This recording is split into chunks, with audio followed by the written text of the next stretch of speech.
Hello, my diaries. Muripo here. We are chingotandara kamaskatana. Muripo here, my diaries. Diaries.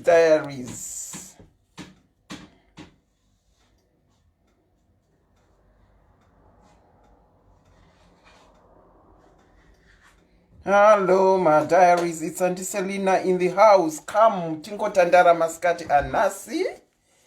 Maskati anasi. We are chitandara. I see 9 people have joined in. Can someone say anything so that I know you can hear me? Hey, Natasha Loveness, how are you? Mashia tapiwa ndi Auntie Selina. Muri sei. Nangoti batana. Tingoseka hedu tiri panapa vanhu vaMwari. Rumbi Madzore, Hussein Mplanga, ndeipi. At the moment, I'm doing lunch. I'm doing my leftovers from yesterday. Ruth Bungofa, Lorraine, Lolo. How are you? Hello, Auntie Selina, Manika, Christine. Ndeipi, guys. Ndiri busy kuda kudzisa leftover rice from yesterday. Tatenda saruchera, muri sei, ndiri zvangu.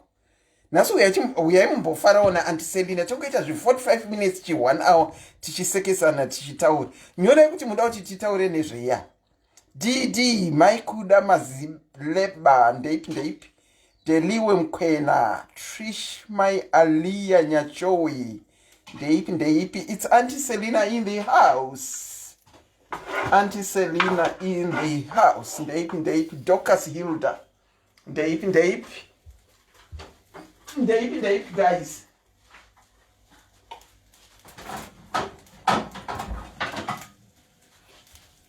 Okay, I don't know if you can see what I'm doing.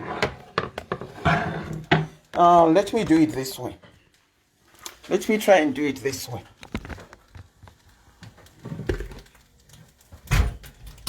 Ndeipi pedzisaisaira Natasha Loveness wadzanairi tumu. Jubilee Takamanya Madzamba Docas Hilda. Hi Auntie Selina. Hi Auntie Trish my Aliyah Nyachowe says Deliwe Mkwena. Ndeipi guys. Tetezi chaiwo. Ndi tetezi chaiwo wakuti hello Auntie Selina wakoma. Hello tetezi chaiwo. Marian Katandwa Tendere. Hello Dan Construction. Michelle Sibs. Hi Auntie. Hi, how are you? Nasi ndirikungodzisa leftover rice. Let me show you my leftover rice. Ndirikungodzisa leftover rice. Randakasiya nezuro. Let me show you what I've got. It's my leftover rice there. That's my leftover rice in my multi-cooker. A bit of leftover chicken leg and thigh from yesterday. That is what I'm doing today, this afternoon for lunch. Look at the chicken. I don't usually like leftover chicken. I see. Anzina Betha Ndafara, Evo Kudzai, Rakafa, Coletta Banda, how are you? Lydia Nyahasha, how are you? Lorraine Lolo Mofu, how are you? Beth Tabby, how are you? Can you see my rice? My leftover rice with so many vegetables. Akangosangana ma green pepper, ma carrots, ma peas, ma red onion, broccoli, cauliflower, and there is my chicken. So we tend to have kajinji, sort of heavy lunch. Let me bring it back. We tend to have heavy lunch, and then in the evening what we are going to have is I'm going to make some scones. Maybe netime yatiri ndinotogona kutomeka mascones tese tirenge chingona. Muri sei tete rashimpofu. Ndiri nani Michelle Sibs, how are you? Grace Makumire, how are you? Beth Tabi, Coletta Kudzai Rakafa, how are you? Muri sei madzimai. Muri sei. Ndeipi ko muri kuiteiko. Muri kuitei askana. Ndiudzewo zvamuri kuita. Hebo itete mwana womofa. Ndiri nani Ruth Mungofa ndofunga ndambotaura zita rako Tepi Tembo. How are you? Muri say wedwe. Muri say. Rikatimbo isa chite chisaka music eka. Kai chite chisaka music. Timboterera uka music. I hope music yandiri kuisa yini kirikire. Haiti batisema. Let me look for music to put on. Weekend yenyu yanga iri seiko na iwe duwe. Weekend yanga iri sei mamuru kubikirana baba ere. Mamuru kubatana baba boy ere imimi vana. Kana kuti mamuru kubata kaki. Yanga iri say I'm looking for some music. Bear with me guys. Ndeipi. Tato 112. Let me put some music that I tend to like, that I know someone likes as well. I'm sincerely hoping Haiti Nigirikiri. Haiti Zimise Nigirikiri. Haiti Zimise. There it goes. Attention UK residents over 40 who still don't have life. Hold on, it's coming.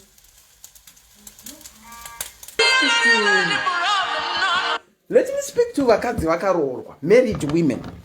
Let me speak to you, married women. Okay. Yesterday I was talking to some ladies where I was invited for a baby shower, and I was talking about my interracial marriages. Okay. And I was just thinking, interracial marriages, same as my marriages. Ladies that are married, are you there? My ladies who are married, are you there? Let me speak to you, Nasi. Mukati mekurorwa, whether wakarorwa in an interracial marriage or wakarorwa in marriage within race yako igaiwo. I've discovered marriage is marriage despite the cultural differences, despite the language barrier, despite my culture. Yeah. Sorry about that. It was just an agent call. Sorry about that. Okay, I was talking on my marriages, but nezuru ndandine topic and I can end up here of talking about interracial marriage, because this couple that I was talking to vanga vari in an interracial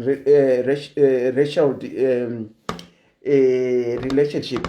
But I discovered as I was preparing for the topic that whether you are in an interracial marriage or you are in a normal marriage, there are some things that just apply.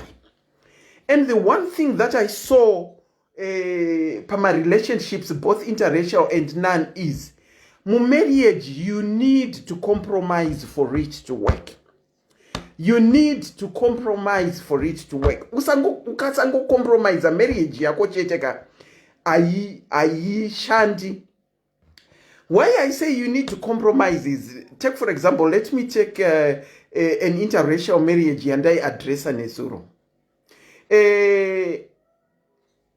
For it to work, you need to compromise. You'll find that in an interracial marriage, there is language barrier. In any murumongu mu English speaking, and in dinota urashona. Okay, I might be an English speaker, but there are certain things that I can't express in English as I would express them in Shona. Take for example, ndikashatirwa chaizvo izvoka. Even chitaura nechirungu chinoramba kubuda zvandinenge chida kutaura chaizvo izvo. Anditi chinoramba.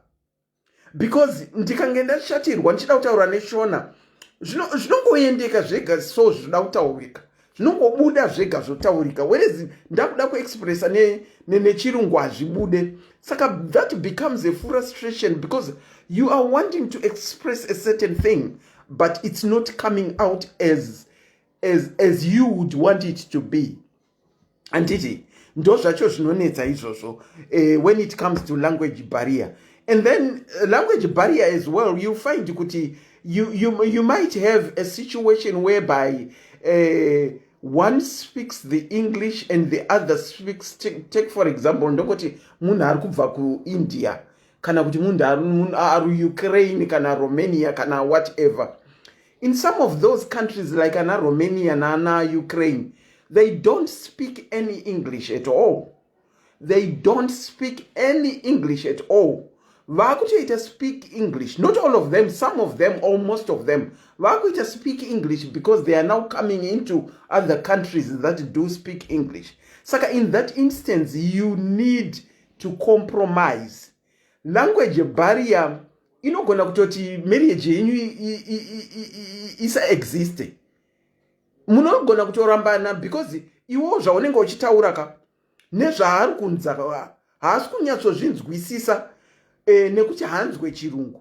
Saka munogona kutoenda different ways pakutaura apa. Anditi even in a normal relationship yekuti matora na vanhu vekumusha chaiyo, watora munhu ari kubva kwaMutoko, watora munhu ari kubva kuChipingi, iwe uri muZezuru ari kubva kuWedza, anditi panogona kunetsa kuti uyu anotaura zvekudya, iwe unotaura zvekudya. I'll give you an example. Ndakambe ndakaroorwa kumasvingo. Unfortunately my husband passed away, but ndaiona pandaienda kumasvingo there were some words dzandaitaura dzaiita unge dzainyadzisira. KuchiZezuru kuchishona mavhere, apologies vanhu vekumasvingo, nekuti ndinoziva kuti mavhere zvinonyadzisira kumasvingo. Taiundira huku one day ndina tete hanzvadzi yemurume, handiti. Saka maroadrunner mbava dzacho, ndakuchiti mbava dzemaroadrunner dzakati omei kupinda dzedu dzemumataundi. Saka taiundura huku, handiti. And varume vanga vakagara padhuze nepataiundurira huku. Apa ndina tete, upa ana baba mukuru varipo, ana sekuru varipo, handiti. Ndiri busy kutaura innocently. And I was like, mavhere huko yakaomarara zvokuti everyone keeps quiet, even tete doesn't answer me. Unknowingly kuti ndiri kutotaura zvinonyadzisira, handiti. Ndodzokorodza futi kechi2, ndodzokorodza kechi3. Ndakangonzwa tete vakuti, maikudzi, muri kutaura zviri kunyadzisira. Ndikati zvipi? Zvikanzi wedhira muri kutaura. Ndikati mavhere. Zvikanzi maridzokorodza. So she takes me aside and she starts explaining to me kuti mbava mavhere kumasvingo zvinonyadzisira. Saka kana uripo uri musikana ari panoka, ukanga wakuenda kumasvingo ukanga uchitaura zvemavhere ehukuka, ziva kuti unenge uchinyadzisira. Ivo vanoti mbava dzehuku. Isusu kuchishona uku tonoti mavhere ehuku. Mavhere moziva zvaanotaura, ivhudzi redu rekupasi uku ndozvavanoti mavhere. Ivhudzi rekupasi uku ndo mavhere kumasvingo. Okay, we go on futi kumasvingo. They've got a word rinonzi machira. Kana uri mushona anobva kumashona uko, machira kwandiri inini dish towel. Ndipo jira iro ndiri kuti ndipo dish towel. Whereas kumasvingo kana uchiti machira vari kureva magumbezi. Isusu kuchishona tinoti magumbezi. Ameno kuti kwenyu magumbezi munoti chii? Mbondinyorera mucomment section mutione kuti munoti chii, kana kuti idzo mbava kana mavhere iwayo munomashedza kuti chii, timboona kuti kwenyu sorry, excuse, kwenyu munoshedza kuti chii. Saka ndidzo dzimwe language barrier, even if you are married to a Shona, to a Zimbabwean person, but who is not within kwaunobva iwawo. Ndidzo dzimwe language barrier dzinenge dziripo dzaunonida kumainda nekulena kuti kwauri kunoroorwa uku vanoshandisa mashoko ekuti chii. Saka kugara wanoroorwa elsewhere, kana ari mushona who would expect to be doing the same thing, anditi. Asi kana ari, how come I can't see my comments? Kana ari kwamutoko kana kuti kumasvingo, kana wasvikako enda unodzidzirawo zveko, uchivhunzurudzawo kuti mawords aya anoita here kana kuti haasati haaiti, anditi. Take for example, ndauya kuno, anditi. ndanzwa conversation iri kutaurwa pandandasvikawo. Vaitaura word rekuti ndinoritaura. Vaitaura word rekuti shagging. Ina Auntie Selina handizivi kuti chinonzi shagging chi. Handiti. Ndiri kutoridzokorodza, ndiri kutoshedzera. Saka ivo vaitaura sort of quietly. Oh, they were shagging. Yeah, we saw them shagging. Ina handina kuziva kuti shagging yacho chi. Handiti. Ndiri kutoiusawo word rekuti they were seen shagging. Ndiri kutoshedzeresa. Until I was told kuti chii chinonzi shagging, I think most of you know. But isusu wamwe chikuru hatizvizive kuti zvii. Saka kana ukanga waenda panzvimbo kana kuti waroorwa kunzvimbo kwaunenge waroorwa, dzidzira language dzeko. Kudya might mean something to you, but kumatoko kudya. Handiti. Mbava might mean something to you, but kumasvingo ukati mavhere, you are beginning to say something else. Sorry, I can't see your comments. Saka language barrier, whether you are in an interracial relationship or marriage or not, you need to know and master language dzevamwe vanhu so that it's easy for you. Anditi. My interracial relationship, there are certain things that you need to compromise. Like ipapo kudzidzira language, if usingadi kuidzidzira, idzidzire, mungoita get along. And then there are certain things like zvechikafu chaizvo. I'll give you my example. Ini ndinoda zvinhu zvangu zvechibhoyi, ndinoda matemba, ndinoda maguru, ndinoda ma-cows feet, ndinokonda zvinhu zvangu zvechibhoyi so. Handiti. But abiya vangu havazvizive kuti zvii. Havazive kuti guru chi, matumbu chi, whatever. Iye anoda lamp. But ina handidi, inotondinhuhwira ikabikirwa kumba. Saka we have come to a compromise as two different people from two different cultures that when I cook guru rangu, mazondo angu, nana tribe vangu, ndinoisa 2-plate stove panze. Ndonobikira ipapo. That's a compromise. Anditi. I'm cooking it away from the other person nekuti arikunhuhwirwa nemaguru, arikunhuhwirwa ne-cows feet. And in turn, when he wants to cook his lamb, he also, because I don't like it, I can't cook it, he also compromises and cooks it outside on that 2-plate stove. Anditi.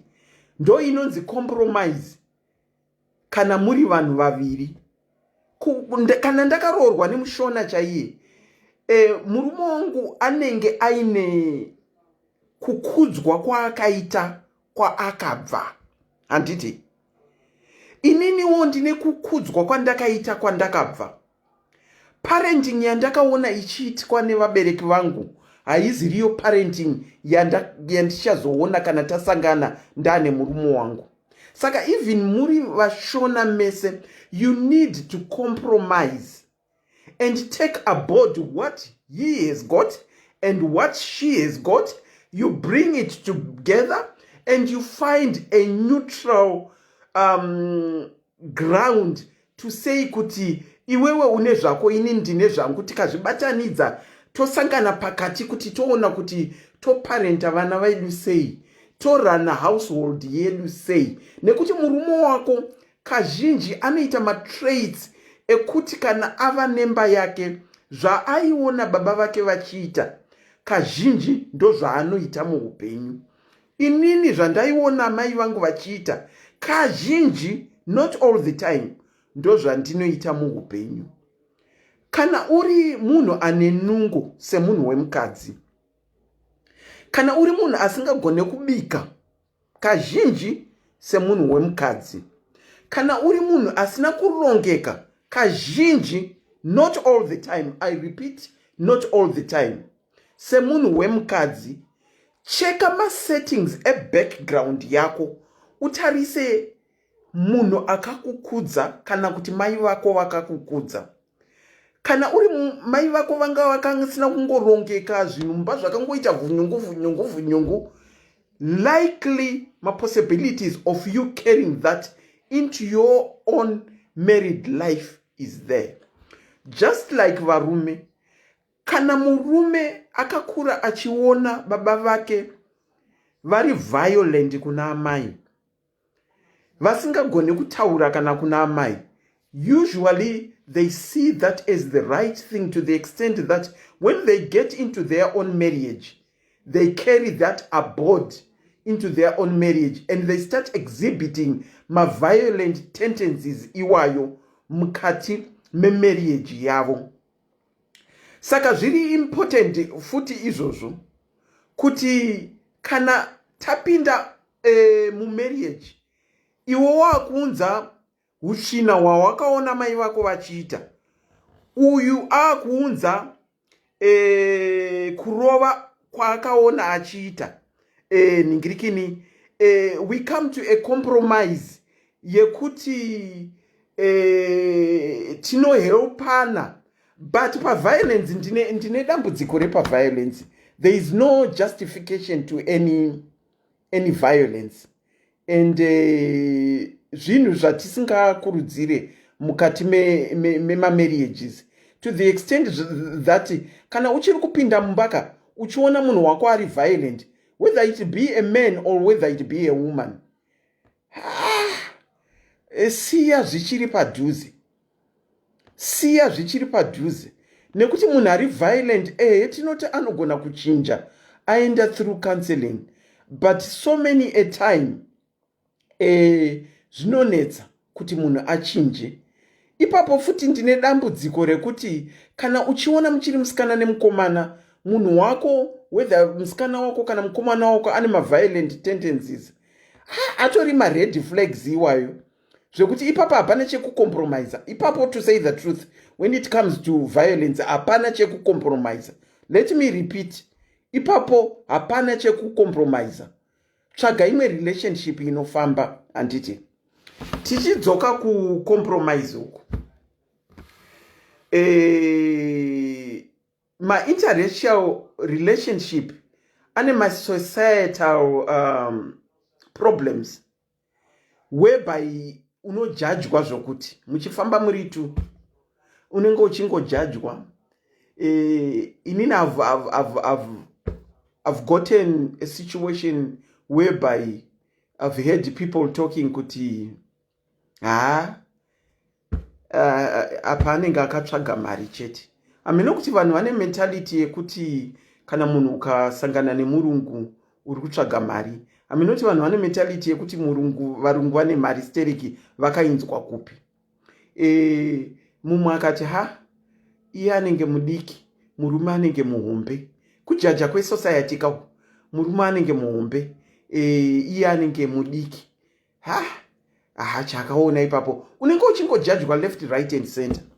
Saka kana usina kusimba, zvinodi zvinokuti shupei. Andina topic chaiyo ndingotraya kubata zvese. But my main focus is on compromising when it comes to a relationship. Kucompromise. And then you need to compromise, whether it be interracial or normal marriages within Zimbabwean people. You need to compromise also when it comes to my family's ekwatinobva. My family's ekwatinobva anoti netsei in the sense yekuti, take for example kumusha. Kana uri muroora uri kuuya uchipinda mukati memumwe musha, vanenge vakakutarisa neziso rimwe riya risingaite, and vanenge vachingoda kukutsvaga kuti uti pane chawatadza here. And for some reason, kune vamwe vanoda varoora kana vachipinda musha, but kune vamwe vasingatodi varoora zvachose. Vanenge vaine vavo varoora vavanenge vachida.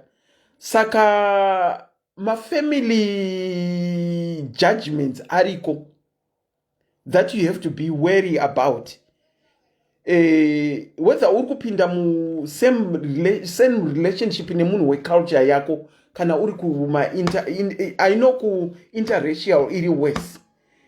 Asi ku same culture futi itori worse, because anatete vanenge vaine maexpectations ekuti dai hanzvadzi yedu yakaroora nhingi kana kuti vane musikana wavanoziva ari muraini ari down there anenge ari akati changamukei but well to do.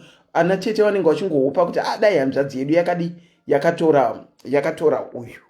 Saka I think zvingori kwese whether interracial or muri same culture, but compromise kana wapinda murelationship yaunenge wapinda inonidwa, nekuti mind you hatina kubva kuna mai vamwe chete, nekuti dai takabva kuna mai vamwe chete inini nehanzvadzi yangu we would act the same way, but uyu haazi hanzvadzi yako, mwana wavo akarerwa kune imwe imba akatobva ikoko achionawo zvaaiona kumba kwavo, saka anouya netunhu twake nekabhageji kake, iwewo uyawo nekabhageji kako.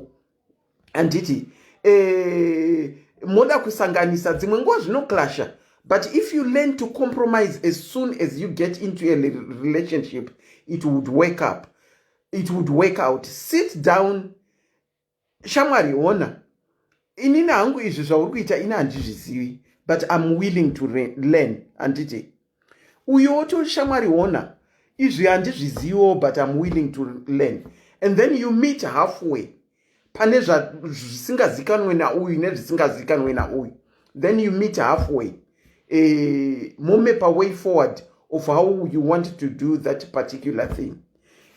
Ndokucompromise ikoko, but kunonetsa vadikani, kunonetsa kucompromise, kunoshupa zvokuti, nekuti if you are set in your ways, like you've been set in your ways for 25 years, and you meet someone else who has been set in their ways for 25 years, zvinonetsa, but with compromise it will definitely work. It will definitely work. I wish I could see my comments and see what you are saying, but unfortunately, you know, Auntie Selina is not well versed in English. Is not well versed in technology. Vachiri kudzidzira, saka kuti ndizive kuti anouya sei makomenzi acho kana kuti okay, adzoka. Hanzi natatenda Molinox, asi zvimwe zvaiwa zvemapepa oshuwa. I do agree with you. Tatenda Molinox. Zvimwe zvaiwa zvemapepa ozveshuwa. Waichaga munhu wekuti unowanikwa naye, not kuti uri kumuda, but kuti uda kutogadzirisawo zvako zvemapepa. Fortunately with me that one is out, because akatondiona ndakwana mapepa angu kudhara, saka it wasn't for mapepa. But I honestly, with the situation, take for example most interracial marriages whereby so many people ended up vachirorana, can I say this? Tichiwanikwa tichiroorwa nevanhu vanenge vati kurei, zvizhinji zvaive zvekugadzirisa mapepa. Kana tichiti kugadzirisa mapepa, tiri kureva kugadzirisa ugaro hwenyika yauri. Pamwe watraya maavenues ese kuti wamboenda nekuku, waenda nekuasylum, wanoshaya mapepa, waenda nekudiscretionary, wanoshaya mapepa, next resort yako imarriage, waenda through neroute yemarriage, probably wonoona mapepa ako through marriage. Saka zvinongosiyana, but there are some that have come to a compromise and they are still with madhara avo iwaya vakawana vachiwana mapepa, but 90 something percent have let go of the relationship that they started. Vawana mapepa avo. Handina Febi, ndazokuona inhasi, ndini hangu handina kuenda kangogadzirira, ndiri kungobata zvese pane zvatinongotesta so papeji pedu kuti zvinyatsoita bo. Saka ma-interracial relationships anoti netsei. For me, chaanonyanyondinetsa ndeyekuti mukange maenda kusociety kwavo, so maenda kwavo, I tend to somehow, ameno kana pana aripo ari musituation iyoyo, I tend to somehow feel out of place? Because in Indaka, I'm bubbly, I'm live. Whereas to them, like kutaura kwandiri kutoita ikoko, baba wapana ontogona kuti what are you shouting at? But I'm not shouting, I'm talking, that's my voice. Okay, iko zvinova zvijaira zvavo. But kana ndiri within their society handiti, that bubbliness, that outgoing yandinenge ndiri is taken for something else yekunge ndiri kupopota. Kunyange kuseka, zviya zvekuseka. I miss kuseka, especially with this COVID, kuseka tichiti tinorowana maoko zviya. I totally miss that, to say the truth. Saka, I come to a compromise. When I'm with them, I come to a compromise and do what the Romans do in Rome. That is what I do. And in Donnell Kana, I thought this page was not going to be shared so that stars can be activated. You are very right in saying that. It's not being shared. And when I do this live, I'm not going to share it anywhere else. There is some checking that we are just doing per page. IT guy is behind the scenes checking my settings. Why we moved to this page, if I might want to clarify, is we were wanting my stars, as the lady has said. And we will get them, because this live that I am doing will remain here. It will not be shared anywhere else or put on my YouTube. It will not be done. Its difference between this page and the other page is the other page you would get I'll give example. Mukoma More Boys doing live yao somewhere else, or recording live yao somewhere else and bringing it to that page. You would get Anamai Banda coming into that page. You'll get an evangelist Deborah coming and bringing even their own recorded things into that page. So we were not going to get stars because it's a community page. Some things that were being taken from other pages were even being published on SIS MELLY Diaries page. Whereas with this live, whatever happens here remains here. It shouldn't be shared anywhere else. So I hope that clearly explains the question yabvunzwa kuti we are after stars. Today I'm just in because Tudango tester something. The IT guy is behind. Nigirikini. Juliet, you're asking, but Zimbo Live does that. I am not sure. I wouldn't be able to tell you that. I don't know. Does Zimbo Live have stars? That's a Simbi Tags is saying anga anetseka now. That's my explanation for you, Rema stars. We shouldn't, on this live page, we shouldn't take other contents, even from the SIS MELLY page. We are not going to take any contents from that page and bring it on this one. Once we do, tatotsautira ma conditions atinofanirwa kunge tichitoita. Saka zvinenge zvatopinda mudondo. I'm not sure. And yes, it does have stars, Zimbo Live. I am not sure. I wouldn't be able to tell you anything. And Zimbo Live shares their content with Andy Jenny. Yes, and they have stars. Well, ndikada kukuudza ima answer. I would be speculating, honestly. Ndingato ku lead down the garden path.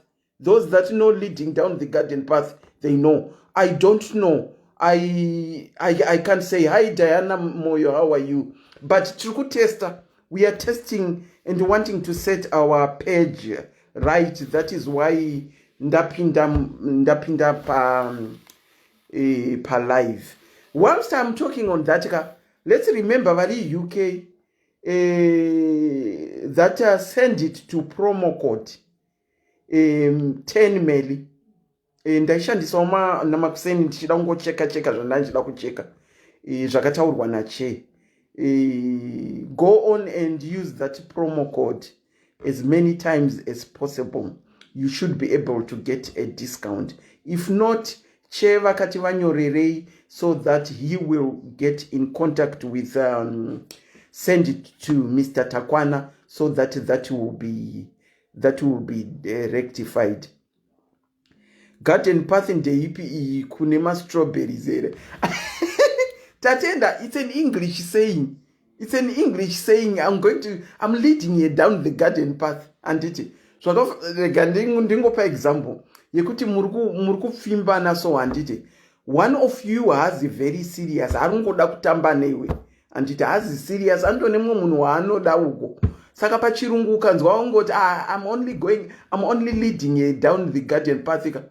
Arikutotarota andikudi. Ndikutongotambawo newe, ndikutongokulidhawo kugarden kusina chimukuba, ndiyo leading down the garden path iyoyo. Anti-tatenda, ndiyo leading down the garden path. Saka zvakangoma garden path kuendesa mundondo. Zvako iwe simpi tags, asi kuendesa mundondo. Ukanzwa waenda out nemukomana wechirungu achitaura neshamwari dzake achikuti I'm only leading you down the garden path. Arikutaura kuti hapana zviripo, tiri kutamba hedu, hapana kwatiri kuenda apa.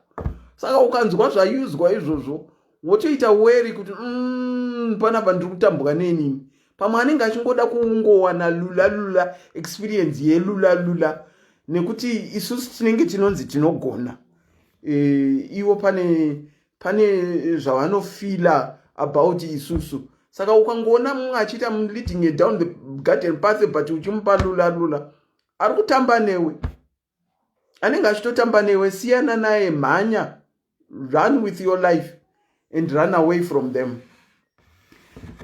Anzende futi ana Giribeti are good at leading down the garden path.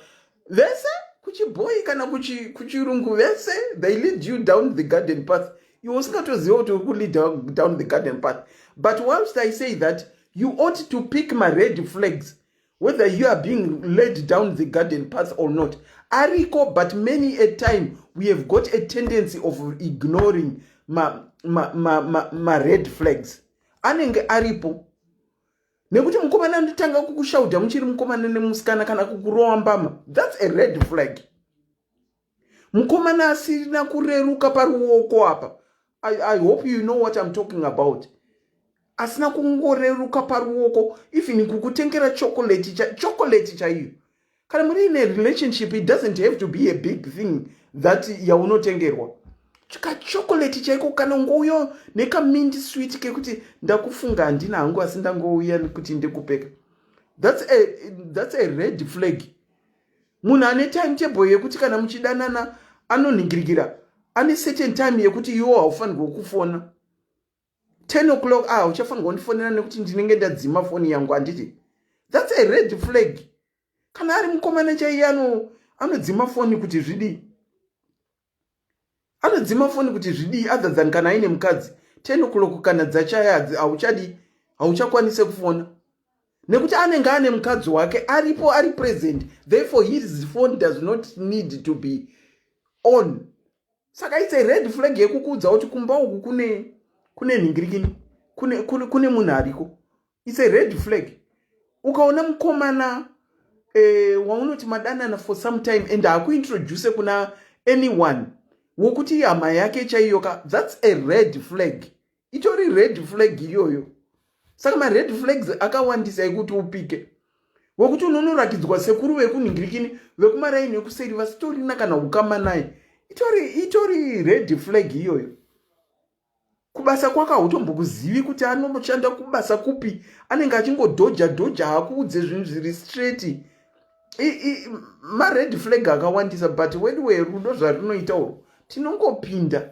Even waona ma red flag na iyo desperation yako iyi unongopinda ungoti chero ndawana you know, I feel sorry for women. I feel sorry for us women. The desperation yako mazuano ingoti chero ndanzi MRS. The title yekuti MRS it has ruined so many people, to say the truth. It has ruined so many lives because you just think kuti nekuti bhururu wako akaroorwa akapinda mumba, iwe unofanirwawo kuroorwa uchipinda mumba. It has ruined so many lives. Saka ladies, even varume wedu haikona kupindira relationships for the sake of being MRS. Haikona kuda kupinzwa pa kitchen nekuti society inotaura kuti chii. There is nothing wrong in being a single. I can surely assure you that there are so many married women who think it's an achievement to get married. Because society has brought us like that to think that MRS Virginia ndo Mrs. ndo Mrs. ndo status ye married MRS. Mrs. Chiwaya. Society has brought us and taught us that if you are married, ndo wunu. Therefore, so many people are going into marriages for the sake of pleasing society. There is nothing wrong, I'll repeat, there is nothing wrong in being single. It's better to be single and wait for Mr. Right, which is a very difficult thing. But wait for Mr. Right to come along your lines, rather than getting into a marriage for the sake of kunzi Mrs. I got married 10 years. I'll be honest with you. It was 10 years of joy. It was 10 years of love. It was 10 years. I didn't experience anything chakuti nditi changa chakashata within my 10 years. And after that 10 years of having the right person, it took me another 17, 18 years to find someone else, because I was scared to get into a relationship for the sake of getting into a relationship, because society expects us to get married. So I waited a very long time until I found someone that I thought was right for me. So to all the single ladies that are out there, please, please, don't get pressure from society to say kuti ndinofanirwa kuroorwa. You are better off single and happy than being married and miserable. You are better off single and happy than being in a marriage and miserable.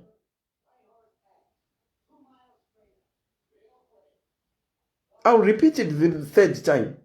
You are better off single and happy than being married and miserable. And mu society medu futi andizoti akatiudza kuti kana waroorwa ndokuti achieve some things, kana uri single hapana chauno achieve ndiani.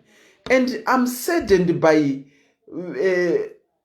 vanhu vevakadzi, especially vakaroorwa vari mudzimba, who just thinks kuti kana uri single uri huri. I'm saddened. Who said kuti kana uri single uri huri? Ivo vakadzi vari mudzimba, how many of them vari kuhura mudzimba? But they don't want it said. But they want to label other women that are single kuti as long as one is single, look at her age, are single saka ihure chete. It's sad. It's sad. You know, sometimes there is nothing in a marriage. Did you know there is nothing in a marriage? There is nothing in a marriage that people write home about. There is nothing. Especially kana uri in a marriage. Yekuti unogara makangotukana, unogara makangorovana, unogara mchingobvunzana kuti wasvika nguva ipano wazodi wadai. Oh, there is nothing. There is nothing. to write home about if you are in such a marriage, you are even better off single.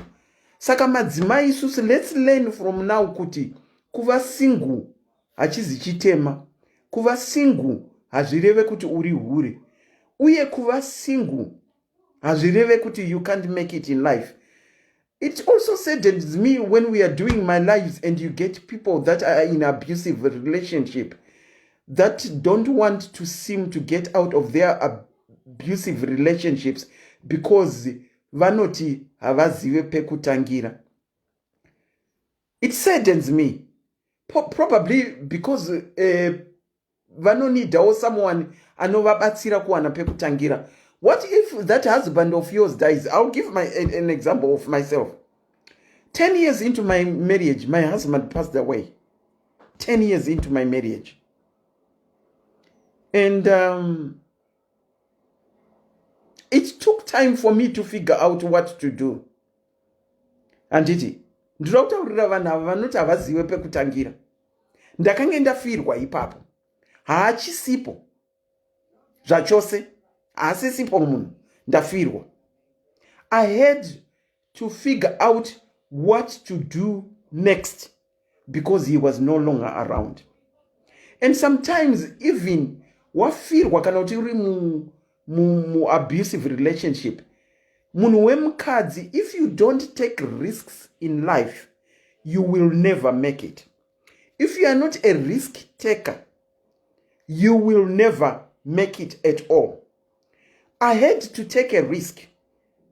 After my beloved one passed away, I had to take a risk.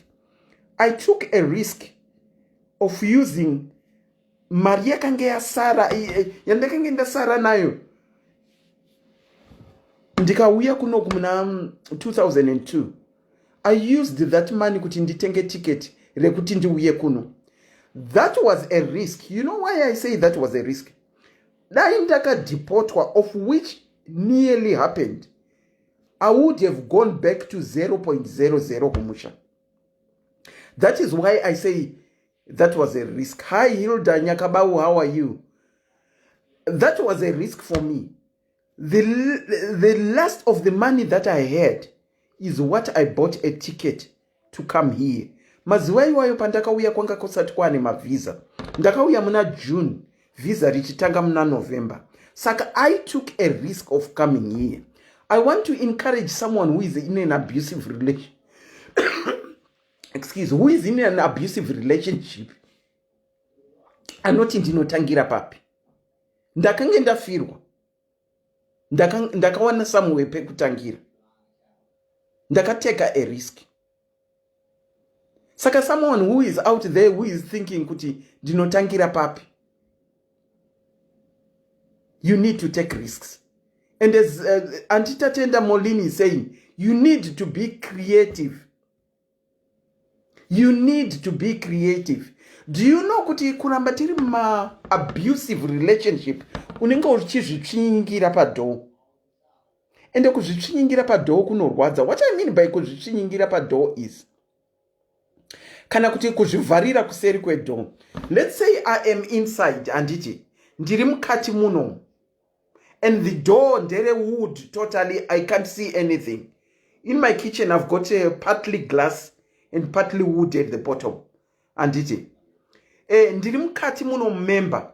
And the door is wood. Am I able to see anything that is behind the door if it's wood? No, I don't think so.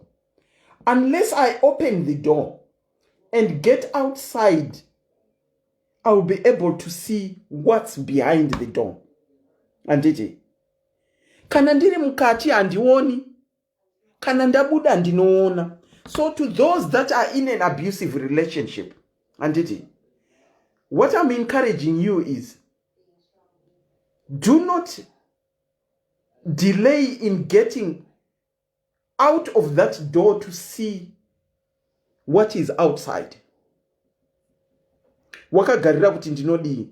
Be a risk taker. Kunyange zvichinetsa zvinozosvika pakuiza up. Kunetsa up. In life, the Bible tells us that we have got trials and tribulations that come our way. And those trials and tribulations, they do really strengthen us. But only if you have taken a risk. Only if you have taken a risk. And it of getting out of that door to see what is inside the door. But ukaramba uripo uchiti handiziwe kuti ndinoita sei kana kuti handiziwe kuti ndinoenda kupika. You are limiting yourself and you are walking through ndingati shadow yerufu. Because if you are in that abusive relationship, uchingoti handingabude ndinozvikwanisa sei, uri kuramba uchifamba mutunnel yerufu ngwekuti one day ucharohwa ukauya uzokolektwa nepolisi uri mucoffin. Ndo zvinenge zvasara. You are better getting out and sounding out to people kuti wedwe ndiri abusive relationship, ndiri kuda kubuda, ndibatsireiwo. Like I think you saw the other lady wataka helpa collectively angari in abusive relationship akadecide kubuda. Iko zvino akuita basa rake rekutengesa mablankets ku South Africa. That's a good example of it. She decided to get out in time of an abusive relationship.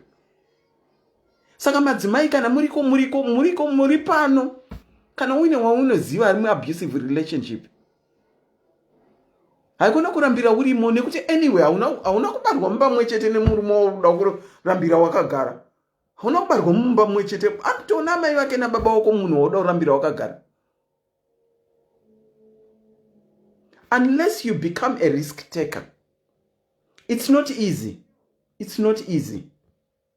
But unless you decide that you want to get out of the abusive relationship, don't think it will be easy. Don't think it will be easy. Kwaina anti tatenda hanzi, most of the problem is vakadzi mazowana hatishandi kushanda. Takuda kungomirira kupiwa. Ndo zvatakuda kumirira kupiwa. Ndo zvatakuda kumirira kuita.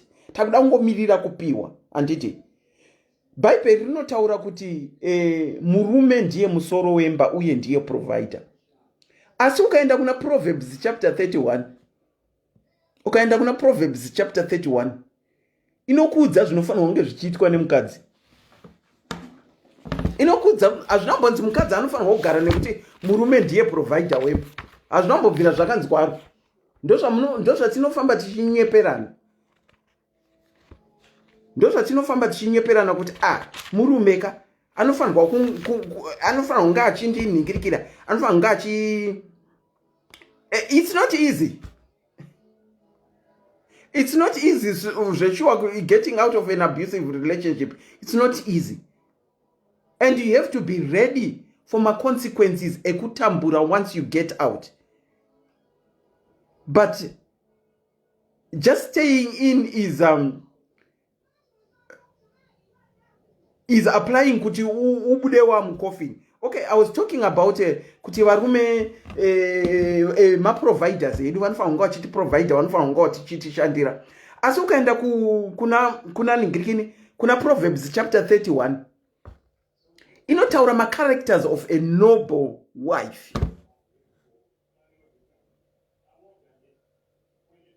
Inotaura ma characters of a noble wife.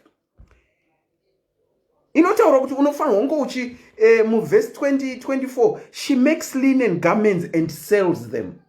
Mu verse 24 muna Proverbs chapter 31. Saka zvikunzi garai mugoningirikira, mugongogara mugopiwa ndeizvipi. She makes linen garments and sells them and supplies the merchant with sashes.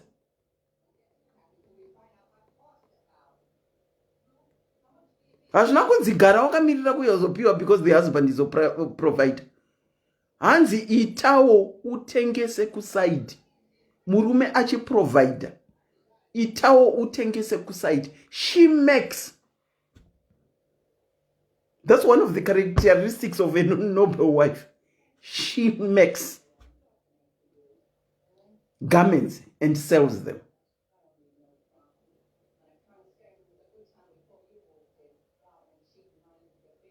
Saka kana makagara makamirira kupiwa, ndakunongedza ine chigunu. Kana ari pano akagara akamirira kupiwa,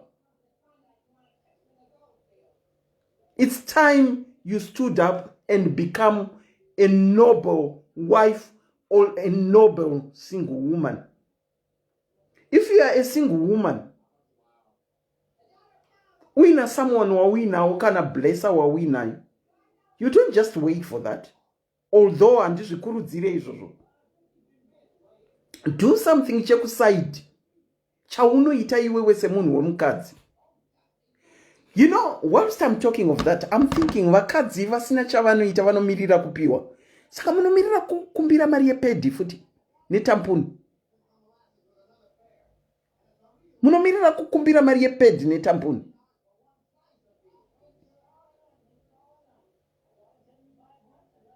Kana zvakadaroka, makaomerwa neupenyu. Zvinogara zvichitaurwa naSis MELLY, tsvaga sadza rekubika unotengesawo. Wodha matemba ako uyere mukapu upote uchitengesawo. Don't be too prideful. Kana paine paroda kuklinwa uchikwanisa uchiwana mari yako, do that and bring wounzawo kumba. Haikona ngomirira kuda kupiwa. So from today on, tataura pane vanhu vari pano, tataura zvatataura ka. Hatichadi kunzwa vanhu vanoti, murume ndiye anofanirwa kuprovide. Taudzwa neBhaibheri kuti mukadzi, ndakuchiti mukadzi akachangamuka whether single or married. Kana wakachangamuka wanawo zvekuita nemaoko ako. 2. Haikona kutora maoko womaisa pasi pemagwaro kudai wogarira maoko. Anditi. Do you know kuti kana murume achishanda kunyangwe akanaka sei zvinopesera zvakungobhowa kunzi masiya mari yechingwa here. Ndofunga mangwana ndinenge ndatanga kuenda kumwedzi ndanchikumbirawo mari pamapedhi apa ndo pari kundityora wakomana. Unokumbira mari yepedhi munhu womukadzi woswera wakagarira ningirikini maoko kuseri uchikumbira mari yepedhi. Because une pride yekuti haina handingaonekwe ndichitengesa sadza. Piwa nemurume asi iwe uine kako futi. Piwa nemurume asi iwe uine kako kauinako. Saka vanhu vekadzi ngatiregere kungogara tichiti tichiti murume akanzi ndiprovide. Ngatiregere kugara tichiti murume akanzi ndiprovide. Ngatiti changamu tsvagawo zvokuita. Bika, kana uchikwanisa kuruka misoro yevanhu uripo pamba wakabereka mwana kumusana, ruka misoro yevanhu pamba. Tsvaira mumba mako, ukline mumba mako, uruke misoro yevanhu. Kana paine pa next door or 2 doors away dzirikuda kuwachirwa, vachikupa mari, enda unowacha. Unenge uine kamari kako. Vakomana zvinonakidza sei kuita kamari kako mupocket. Kasirike kukumbira. Zvinonakidza sei kuti waenda kuperiod kuya handiti wakwanisa kunotenga mapedzi ako wega. Baba mwana watoti saka ndo zvazviri vanenge vakuda lula ndo zvazviri. Mwedzi uno hatinombonzwa tichiti muda mari yepedhi. Zvinonakidza kuzvitengera chinhu chako. Hakuna ngogara wakangoti wangosi ndokumbirawo dhora rechingwa nhasi. Shuga yakutopera. Mafuta abva chisina. Ngirikini hufu wakutopera. Wedwe munhu womukadzi ngogara achingokumbira chete. Julie, hanzi be a helper and not a burden. Simple. Once ukangoita chijairira chekungokumbira utori burden. Ende murume dzimwe nguva anosvika pakubhohekana newe.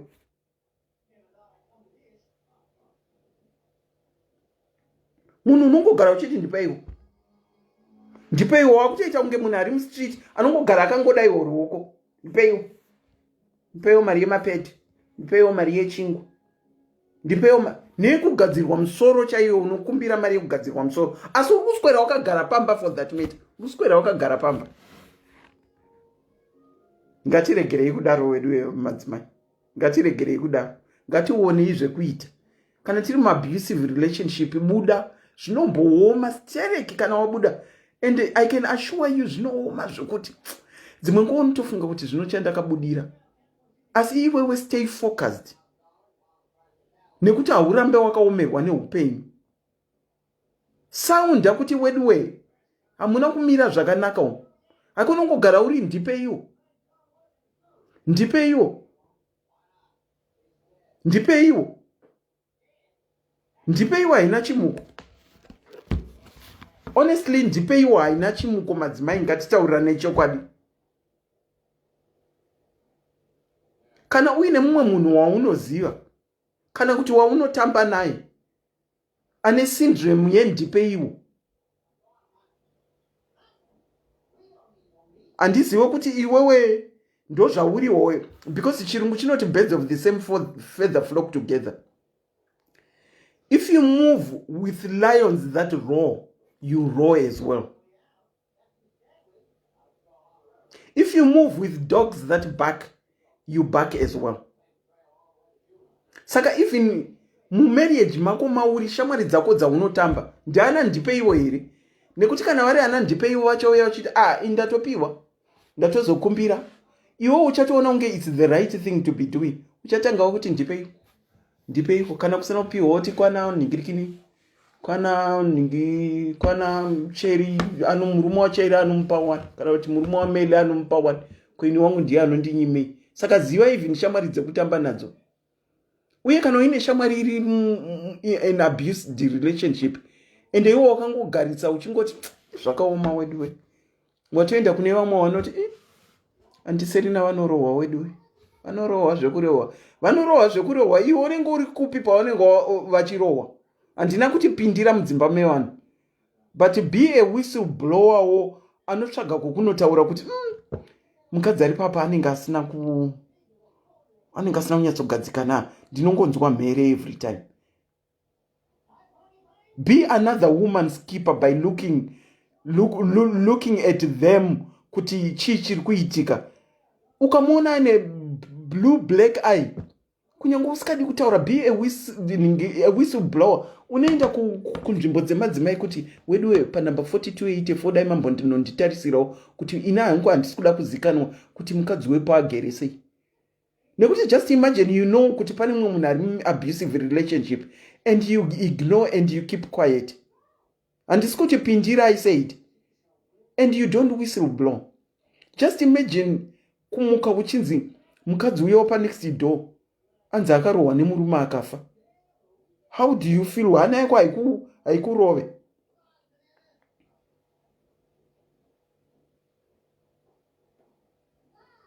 Hana yako haikurove. Anzi na mili varume ndo vasikasatodi kushanda vakadzi vachifondoka kubhadhara zvese. Yeah, zviri kuitika. You are right, Mili, zviri kuitika. Zviri kuitika, but my point is encouraging that woman who is behind the screen to say, madzimai,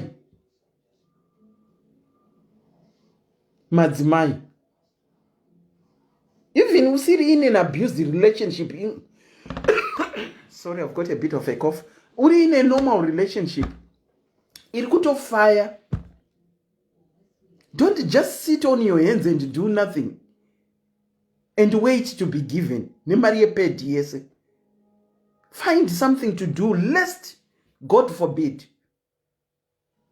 in the event yekuti uri in a relationship yakatonaka, hautozivi kuti mabills zvinofamba sei pamba, hautozivi maaccounts amuinawo wakangoota uripo pamba. In the event yekuti murume iyeye, God forbid, angomuka akati di, Mwari vaita kuda kwawo, where do you go from there? Hapana chaunoziva. Maoko ayari tu unomatora omagarira pasi pemagaro kudai. We kwangu vanoita zvese. Mati pane chandinotomboziva here, hapana vanoita zvese. Mwari vakaita kuda kwawo, then what? Hatiitei changamuchanga mumadzimai. Utsvagawo zvinhu zvokuita. Ruka majuzu. Mai vangu ndina mai vangu vaishanda. Vairuka mababy sets. Mai vangu vairuka mababy sets. Bless her. In the end vakapedzisira maoko asingasadi nekuruka kwavakaita. But I know my mom vaishanda vachiruka mababy sets vachisupply University of Zimbabwe vaitoziva kuti mai vangu ndo vairuka mababy sets. Vaitotadza kukopa nekuruka kwavaita.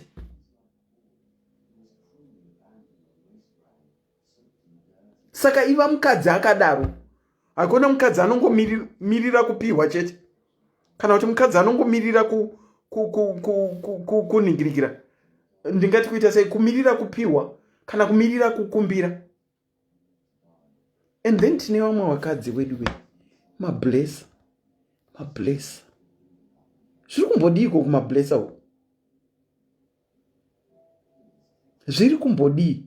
You know the problem with the blessers? It's something that is short-lived. Mari dzavanopiwa kumablessa, inini kufunga kwangu hanguka, imari yaunongobata asi ichipfuura. Mari yaunongobata asi uchipfuura. Ende mari dzemablessa kazhinji kuvanhu that I've seen, hapana chadzinoita chine pundutso. Wapiwa mari iyoyo nablessa, wakunotenga Brazilian yekupleasa blessa, wakunogadzirwa manails yekupleasa blessa, wakunotsvaga hembe yekupleasa blessa, and before you know it, it's gone.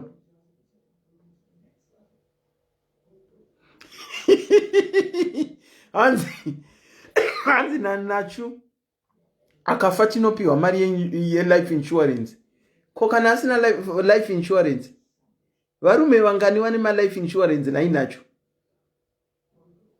Varume vangani alright, pamwe anayo zita rako haritoripo kana pa life insurance ipapo, haritoripo. Unoiwana kupi? Unoiwana kupi? Kana life insurance zita rako risipo, that means yato subject to kuenda mu-estate until wapiwa ma letters of administration. You can't even touch it. Whereas kana yakaiswa muzita mako, thank God unokwanisa kuiwana kana yakaiswa muzita mako. But nacho kana isina kuiswa muzita mako, wakutonoideclare ku-estate. Kana estate yapera kushandwa nezvavo newe ku-high court, only then can you get it, if they say you can get it. Saka zvinsurance zvazviholda, ende kuchibhoyi kwedu vangani varume vane ma life insurance. Vazhinji vacho, do you know kuti havabelieve in my life insurance? Havatobelieve in my life insurance.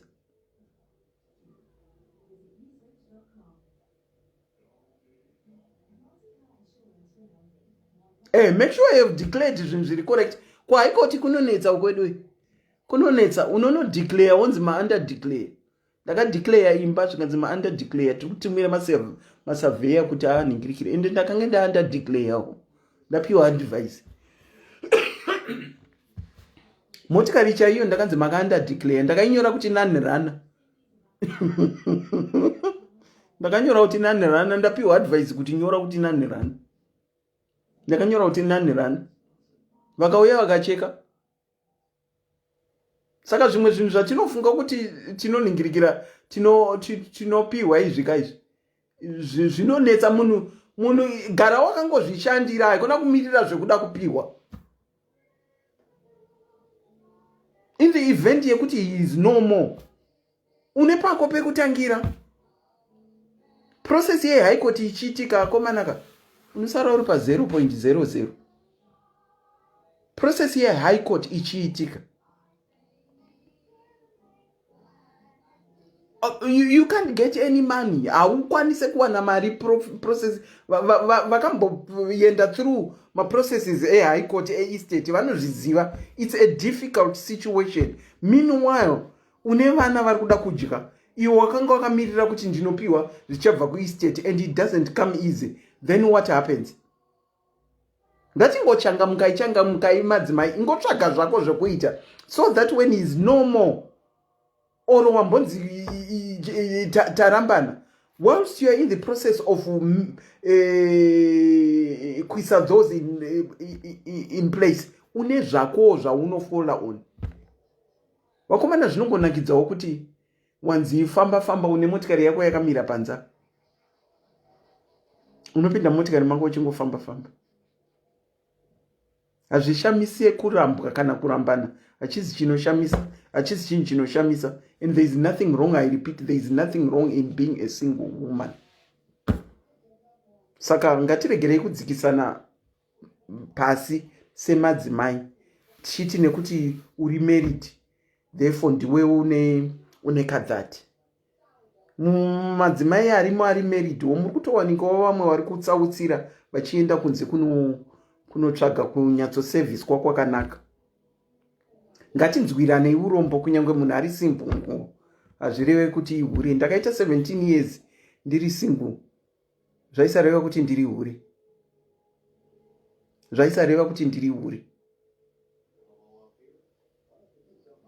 Saka madzimai out there, let's get our backside off the chairs. Nekuswera wakarara, wambomuka makuseni, wangokwesha mazino, uchiri muka night dress, wadzika, wodzokera kunorara futi. Wamirira vana vechikoro kuti vabve kuchikoro, wouya ndopaunoita active. Anditi, wavasiya vakuona TV, wodzokera kunorara, wakangogara and not finding something else to do. Be a hustler in life. Hapana chinhu chinonakidza sekudya chinhu chako cheziya. Uchipiwawo imwe futi pamusoro, asi uchidya chinhu chako cheziya.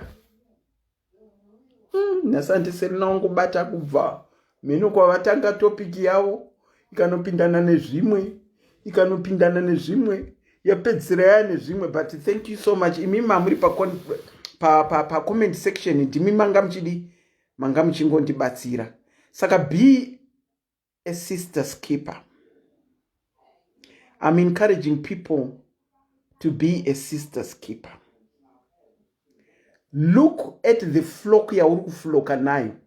When I say look at the flock ya uri kufloka nayo, tarisa shamwari dzako dzakakutenderedza dzaunofamba nadzo. What is it that they are bringing in your life?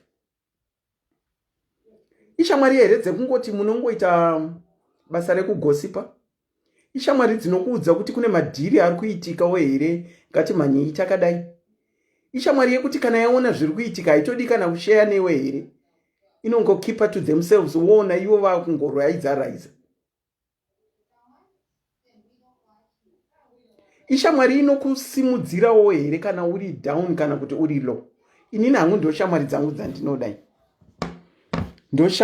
dzandinoda. Along my walk of life to the age that I am in, I've had so many people in my life.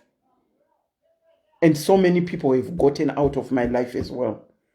Because I discovered kuti kwaingove kutamba, but we are not getting anything out of each other. And to be polite, if you have got a friend asiri productive,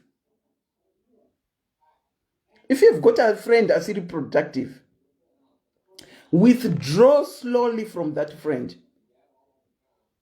Utsvage shamwari dzekumhanya nadzo dzinokuelevata, dzinokusimudzira. Tsvaga shamwari dzinokusimudzirawo mukati meupenyu.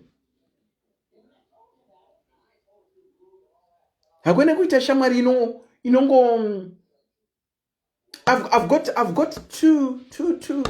two people in my life vanogara padhuze neni. 2 people in my life. They encourage, even if I'm Auntie Selina, vanoti encourage zvokuti sometimes ndinotya nawo.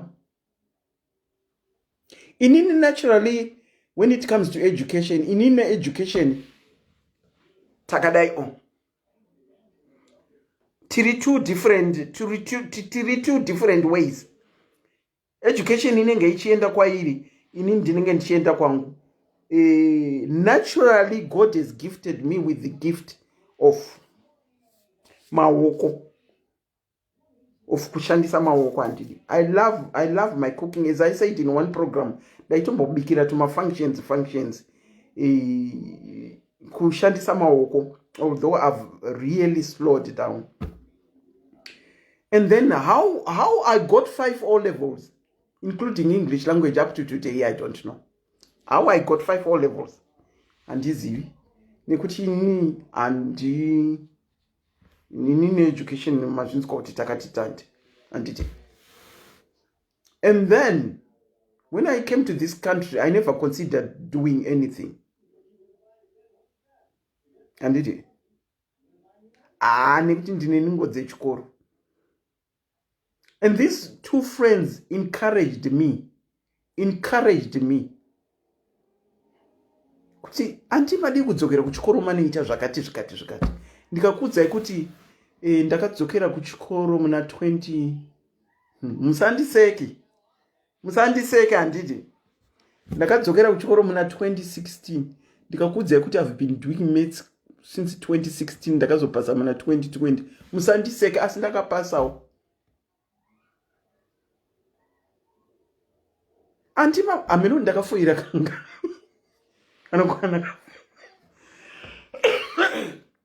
Kanokwana ka4 vachingondi encourage antidai madzokera pamwe zvinoita next time, antidai madzokera pamwe zvinoita. And finally 2020 ndopandakazoitawo maths amai. Anditi, those are the friends that you like, friends that encourage you to do something. Even when you feel like you want to give up, they still encourage you kuti anti go on, anti pamwe munodai, anti pamwe munodai, anti munodai. And it took me 4 years to do maths. 4 years to do maths. And even if it took me 4 years, I don't even know how I passed. But I did pass. But I know hangu kuti dzinenge dzakupinda to the extent yekuti ndakutotangawo kuhelpa someone ane maths problem.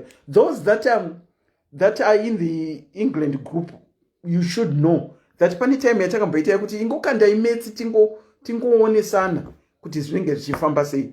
Have friends like that.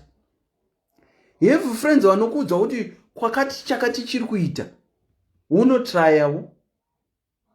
Haikona friend yekuzoti inongozokuudza kuti ndakazenge ndaenda kunhingirikini uku ndakange ndangonoti ndiri kunotsvaga-tsvagawo. Asi zvakatoita. Amainiya paunozoti tuka kuenda ikoko zvakanguri zvavharwa kudhara. Saka know as women the friends that you flock with. Know as women munhu waunoti right hand person wako kuti ari kukusimudzira here kana kuti ari kukudzikisira. Kana achikudzikisira, withdraw bit by bit. Some will withdraw instantly. Shayikwawo pazvimwe zvinhu semunhu womukadzi. Shayikwawo. Haikona kuti kumakuhwa uriko, kumababy shower kwese hausari, kwanzi kitchen tea party nekwausina kuinvitwa uriko, kunzi zviintroduce muti uri ani wepano, unotoshaya zvekutaura kuti ndiri ani wepano. Winnie, you're saying, Auntie Selina, please add me to the UK group. Okay, my number is 079-460-73586. 079-460-73586. If you contact me there, I'll be able to add you in the group. As I was saying, kuti unoenda kana kuma kitchen party anzina na shamwari handei ukanzita my introduction kuti muri ani wepano, you can't even say who you are weipapo. Haukwanise kutaura because you are a gate crusher. Make use of that time. Baby shower shamwari doing something productive. Not kuita gunda msaira unenga ohwiza unongotevera newakananga mdondo. Munoziva hwiza zvadzinoita. Wanikangobhuruka yakati mane kuraiti uku. Dzese dzinongobhurukawo dzakati mane kuraiti. Asi kwadziri kuenda chaidzo dzimwe dzacho dzateera hadzisi kuziva. Ndo inonzi gunda musaira unenge wehwiza. Unengotevera newakananga mudondo. Don't be like that as a woman. Have that. Hakuna ngonzi kana wasvika panhu unotenga wakutozevezwa kunzi ndivo kudhansa zvisina maturo kavauya. Mirai mone music ikaitwa. kwatanga kuiswa music uri kungodhansa zvekuti uri munhu womukadzi hauzvikere like munhu womukadzi uri kungodhansa kuita kunge munhu wokubhawa. Vari kuzevezana zvakanzi maona Auntie Selina kutamba kwacho kwauri kuti ndambokudza kuti ndo zvavanoita. Ita munhu womukadzi akarongeka. Hakuna ngodzi pati yese yauya uriko, kumakuhwa uriko. Tichitotaura kuti kana ukanzi kukuroya kapamwe unoonekwa uriko, nekuti kwese unenge wakangonanga. Tsvagai zvekuita, tsvagai mabasa ekuita.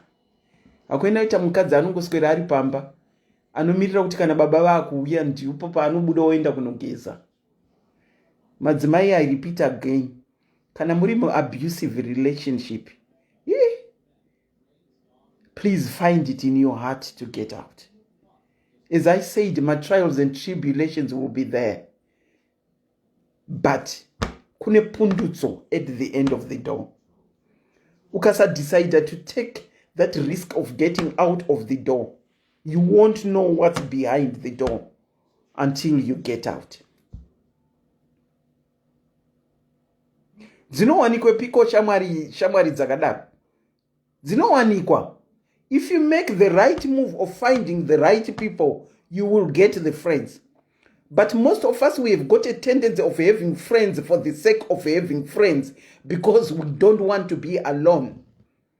We associate with other people because you want the association. Yengonzi ndine shamwari andikangogara ndiri ndega zvinoita here. Do you know that you're better off being alone than being with toxic friends? You are better off being alone than being with toxic friends. Zinowanika. And it starts with you. The way you uphold yourself. It starts with you. If you uphold yourself in a certain way, how will you accept kuenda pama toxic friends?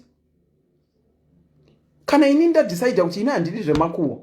Ndiri kunopindana neshamwari dzine makuhwa sei? Ukandiona ndichinopindana neshamwari dzine makuhwa ka, neni wacho ndine makuhwa. Neni wacho ndine makuhwa. Ndosaka ndiri kufeel comfortable being among friends vane makuhwa kana kuti amongst friends vanongogarira maoko. Neni wacho ndiri comfortable kugarira maoko. Saka kana tichitaura tinge tichitaura nyaya dzinoenderana nekuti tiri vamwe chete.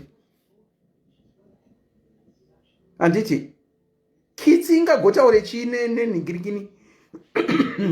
It's just an example.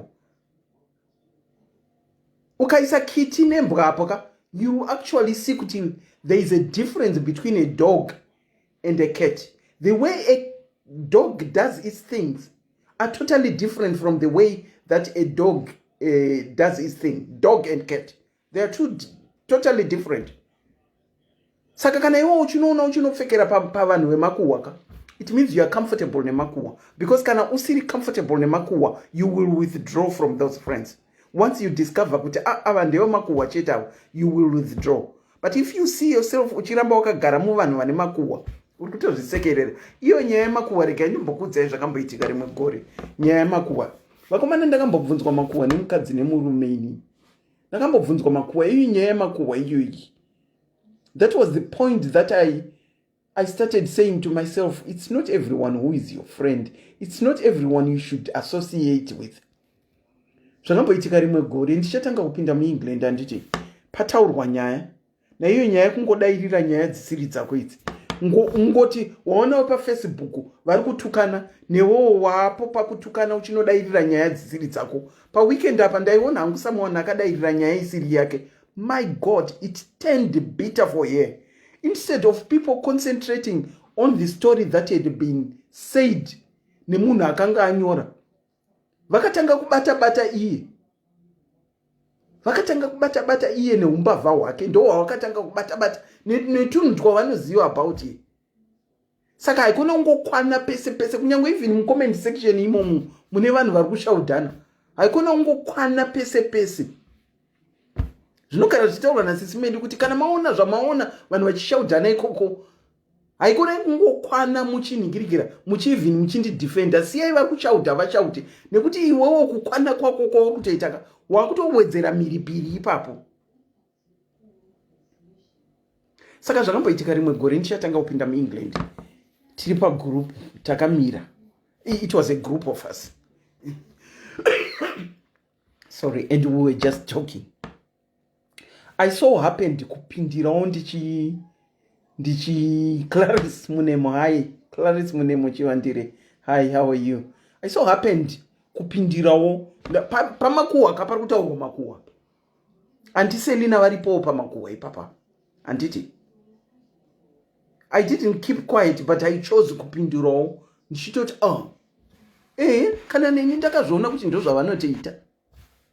Ndakatozviona kuti ndo zvavanoita, which means ka group kaitaura makuwa keseka we had something in common chekutaura makuwa, because I was there ndichitocontributawo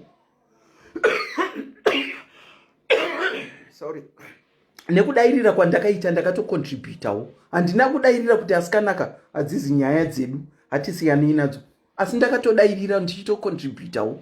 Saka ndanditori accomplice pakutaura makuwa, ndanditori accomplice ipapo pakutaura makuwa. Ndikati ndakatoona ndo zvavanoita, vese murume nemukadzi ndo zvavari, ndakatozvionawo. I learned a lesson. Tiri paweekend hangu ndakagara pamba ndanzwa gogogoi Auntie Selina, vainditewo Auntie Selina, gogogoi Auntie Selina. Ali Rory, how are you? Hanzi yes Auntie Selina, ndiri right hangu. Zvikanzi Auntie tauyawo pane zvatakanzwa. Pane zvamakanzwa? Florence Pasirai, hello, how are you? Zvikanzi pane zvatakanzwa zvamakataura. Chinzwa izva mawira aya akuita manje.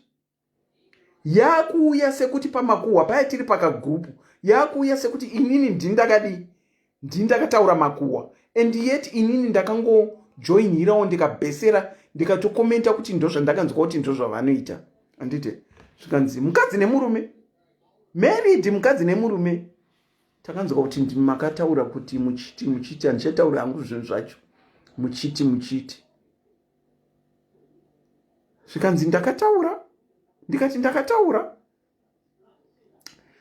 Ndakatry kuzvijustifya kuti inini ndakangokomentawo, but zvanga zvisingasachobatsire.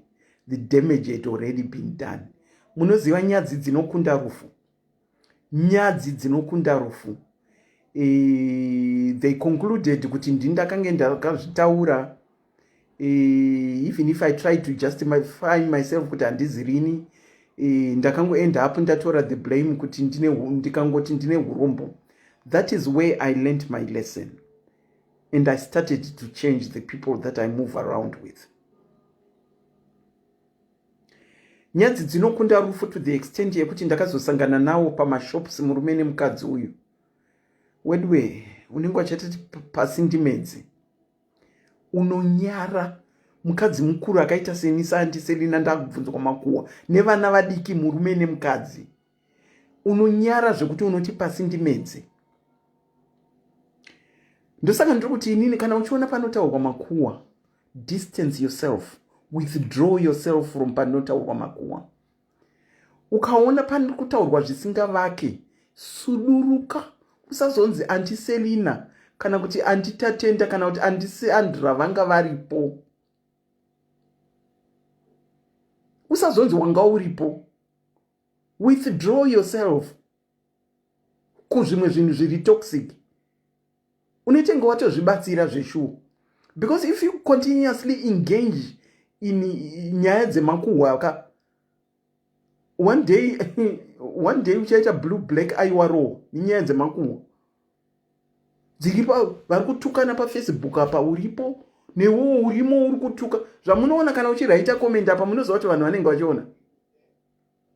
Vanhu vanenge vachiona kana uchinyora comment apa dzekubatsirisa kutuka. Zvinhu kazhinji zvinhu zvausingatozvive kuti nyaya yacho yabva kupi yaendepi. Tine ma celebrities edu anenge ari pa. ndakuona chimwe chinhu chakundinakidza mazuva ano, ndakuona vanhu tane system yekubelonga to certain groups within Facebook apa tane sete kahunu kekubelonga to certain groups kuti ini ndiriwe kwa Melly. Uriwo kwa Melly unogara kumba kwa Melly here? Kana kuti ndiriwe kwa Auntie Selina, isisi tiri team Selina, tiri team Melly, tiri team Ningi. What do you get out of being in a team yezvinhu zvepa Facebook apa? What do you get out of that? Nevakadzi vakuru vama team Selina, team Melly, team Cherry, team Gordon. What do you get out of that? Vanhu wedu ngatikwani, tikawana nguva tikwane. This business of ma team Ningi. Munototukirana team Auntie Selina kutokwinya. Ndiri team Auntie Selina havambodaro ende tinomira navo, tinomira navo. Vanhu ka tikawana nguva tikwane. Zvematimu izvi ngatisiyanei nazvo. Facebook idzi ndedzekungosocializa tiri pano tichidzisiya pano. Desist from being team anything that doesn't bring food on your table. Unoona vamwe vakadzi vacho vasingadi kana kuita anything, kana kushanda, kana kutsvaga zvekusona vachitengesa kana kuhasira. Ndiwo number 1 pamatimu. Ndiwo number 1 pamatimu. And if you ask them what they get out of it, ina handidi vanhu vanoita ndiri team Selina. Please handidi. Don't be in my team. I don't have a team. I don't. Handina team.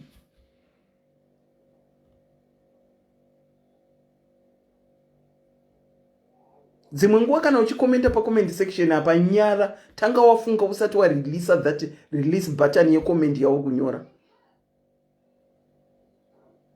Vakadzi vakuru futi for that matter.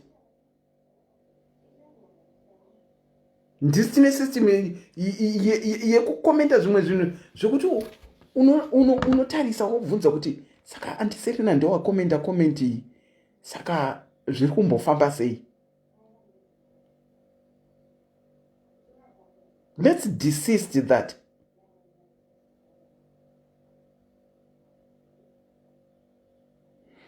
Hanzi nasendi ningirikini na sendi ndakambodaro kuti ndiri team SIS MELLY.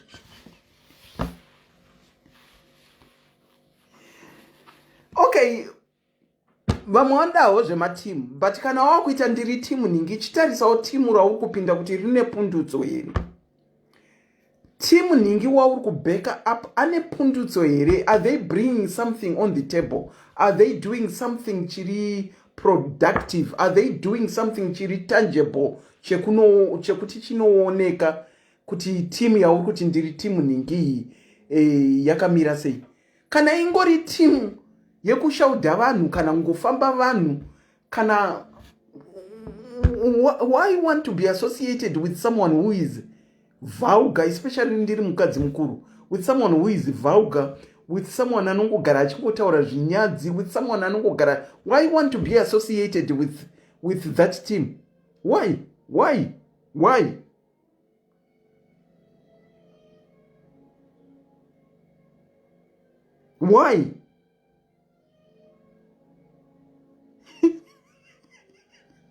Wakomana panapa nasika ndakuona vanhu vangoti I'm team Melly. Okay, I said kana uri kuzviti uri team Ningi and you feel comfortable. Now the question to ask yourself is, the team that you are behind, is it a team iri productive? Is it a team where you learn something? Is it a team whereby if someone comes and speak, you gain something? Is it a team that is helpful? Is it a team that encourages you to do something in life? If you are in a team like that, you are okay. But kana uchikoti ndiri team ningi, and all you do with your team kana mauye papa easy, munenge muchingo backa up munhu wenyu achishauda zvokushauda zviya zvokuti unoshaya kuti tinoona mangwana here nekushauda.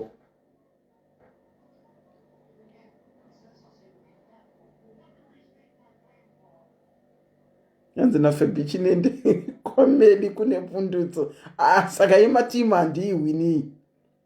Yematimu handiiwini because kunenge kuri kunyorwa. But still I said, look at the team that you are backing. Are they bringing something on your table? Are you learning from them? Are you getting anything from them? That team that you are backing up. It's the same with friends. What are you learning from friends? What are they bringing to you and what are you taking to them? What are they encouraging you to do? Those are the sort of friends and the teams that you want.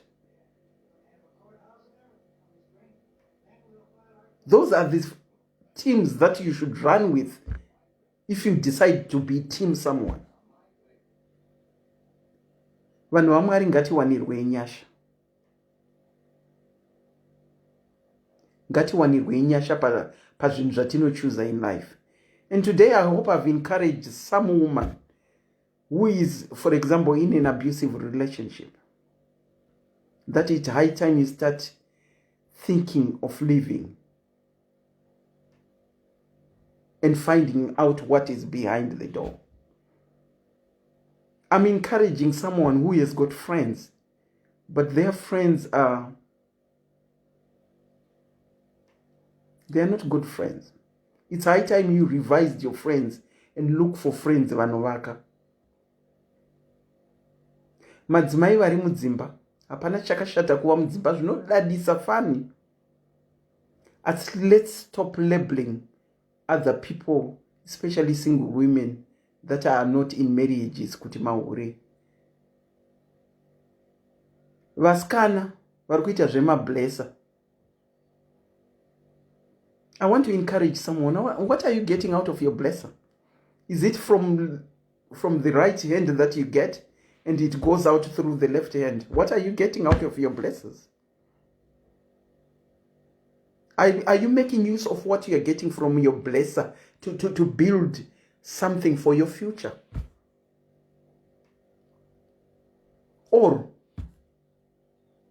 urungonakidzwa nekuwana mari yeBrazilian nemari yenhingirikini nemari yengodya ipapa nemari yemanails?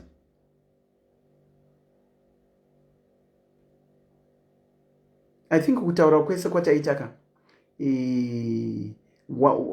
at least one person has taken away something from the whole lot of things that we discussed today. Ndida kungokutendai nekunditeererawo nekuteerera Auntie Selina. Have a good day. Today we should be having a live at 7. Make sure you join in SIS MELLY as she brings another program, SIS MELLY's Diaries live. And then also, let me say, send it to, for those that are in the United Kingdom, you can use the 10 MELLY code to get discounts. I shall leave you and love you till I see you again on another program. Thank you so much. Ndatenda zvangu. Moswera zvakawanaka, mowanirwa nyasha naMwari. Totanga kufunga nezveshamwari dzedu dzatinadzo. Kana dzisiri shamwari dzinobatsira, tochitanga kutosuduruka mbichana.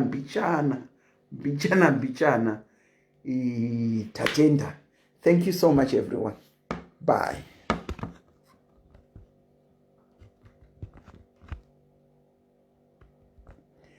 Zvaya kutoramba kudzima, iri kuramba kuti ndiende ka. Button rangu refinish riri kuramba kupera. Button rangu refinish riri kuramba. Dzatoku 2-3 kumushando zokuti dza 2-4. I hope madzimai matotanga kubika nekuto manya kuitira kuti kuitira kuti kana live yauya mudi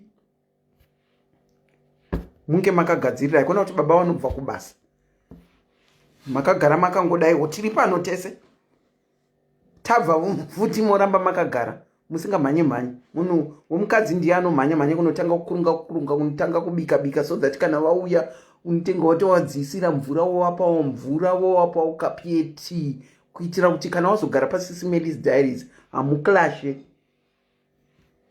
Ndapedza zvangu, ndatenda. Bye.